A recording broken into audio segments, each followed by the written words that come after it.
terapia como tratamento?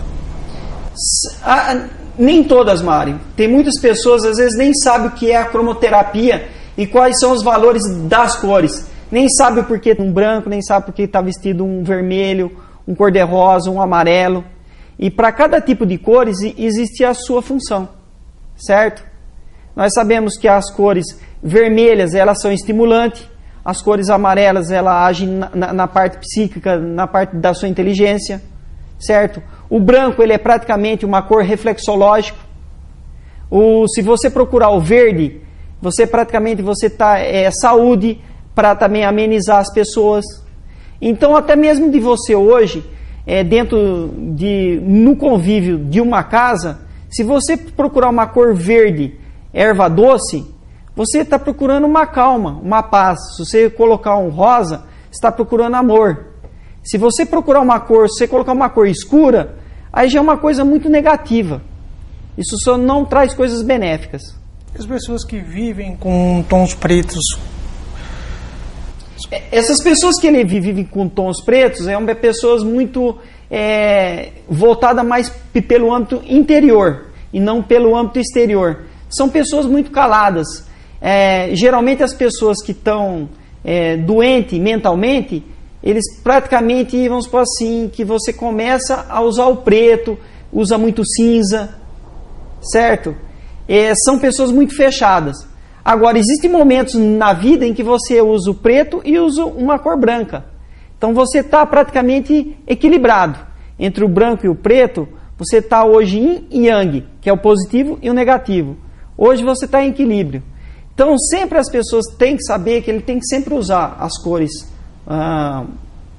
uma cor clara e uma cor escura.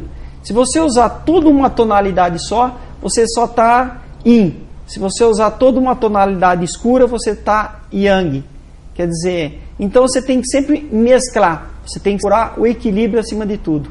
Na vida nossa, a gente tem que sempre procurar. E é o que a acupuntura faz. E é o que a cromoterapia faz. É o que os tratamentos, os exercícios procuram em nós. Se você está muito ativo, se você está muito enérgico, você está muito aquela criança que ela fica muito...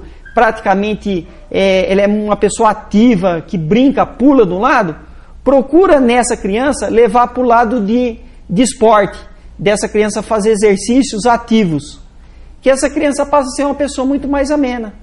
Aquela pessoa muito fechada, aquela criança muito quietinha, que é hoje, em dia que a gente vê o maior problema que anda acontecendo, é aquelas crianças que praticamente vivem em cima de TV, em cima de videogame, em cima de computador. Então são crianças que são praticamente, que elas estão ficando, usam a parte ativa somente mental, mas o seu corpo está passivo.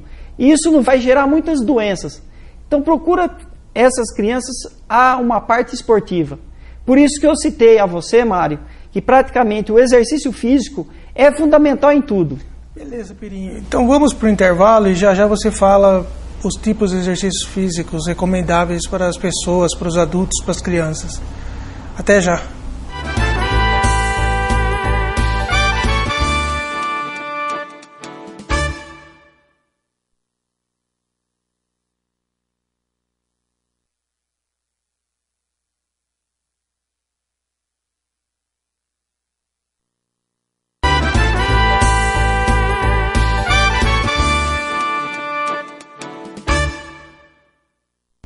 De volta com o programa do Mário.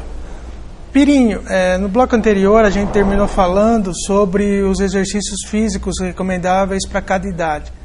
Fala pra gente quais os exercícios físicos que recomenda para a fase adulta, para criança, para adolescente. Os exercícios físicos hoje que são mais recomendados, Mário, principalmente hoje, um pai e uma mãe que praticamente quando vê o filho ao nascer sabe que dentro do seu útero ele vive dentro de uma bolsa de água.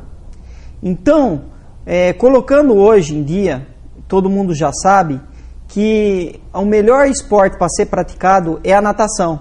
E é o mundo em que as crianças vivem. Então, a partir dos 4 meses, são recomendadas as aulas de natação.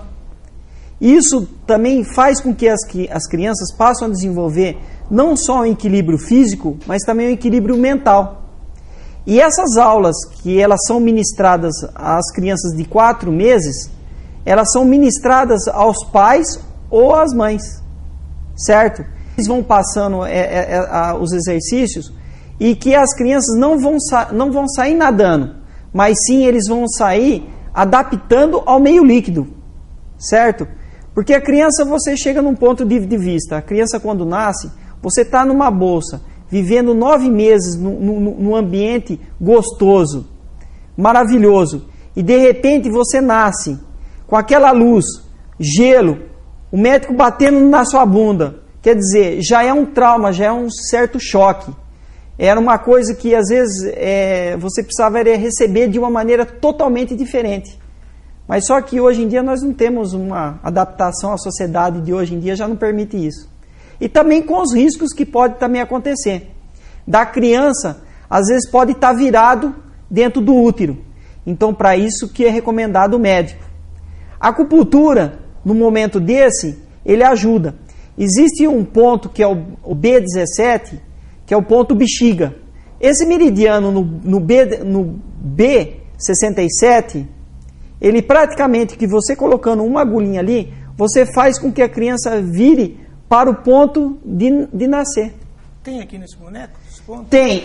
O B67, ele fica praticamente colocado aqui nesse ponto aqui de baixo. Certo? Ele praticamente, o pai ou a mãe fazendo exercício, fazendo toques nesse ponto, o B67, ele praticamente ele faz que é o ponto do nenê feliz. Por isso que essa criança, ele é uma criança sempre risonha. É uma criança que sempre dá risada, é sempre feliz. Porque só de você fazer somente esse gesto, do pai ou da mãe, ficar massageando esse ponto. Certo? Assim como também a acupuntura, existe o E36, o E36 que fica próximo ao joelho. Tem o BP6 que fica praticamente aqui dentro. Ele é um pontos que são abortivos. E IG4, que é o ponto do intestino grosso. Então, esses 3 pontos, eles são praticamente abortivos. No momento em que se a mãe, ela não sabe disso, por isso que é o conhecimento que a pessoa precisa ter pelo menos o básico e o início desse tipo de conhecimento. Se no momento se alguma pessoa for, por uma brincadeira, apertar a mão da mãe e apertar esse ponto, pode estimular ela a abortar esse filho. Certo? Ou às vezes ela está passando em frente a uma mesa e ela bater na cadeira e pegar o E36, ela praticamente não sabe por que ela está abortando. Tá? Psicológico. Psicologicamente. Às vezes a pessoa, na hora, se você está estimulando e ela no momento corre às vezes no médico, e o médico fala, não está na hora, mas às vezes o feto já está nascendo. Então é no caso às vezes que acontece às vezes aqueles nascimentos prematuros. Pirinho, conta pra gente quando começou sua paixão pela acupuntura. A paixão pela acupuntura começou, Mário, que é uma coisa que já estava dentro de mim. É uma coisa que já vem vindo de anos e anos. Quando eu iniciei na parte esportiva, que eu era um praticante e nadava, eu era um atleta, e dentro da natação, eu já fazia as práticas de yoga, já fazia as coisas que era praticamente voltada a essa arte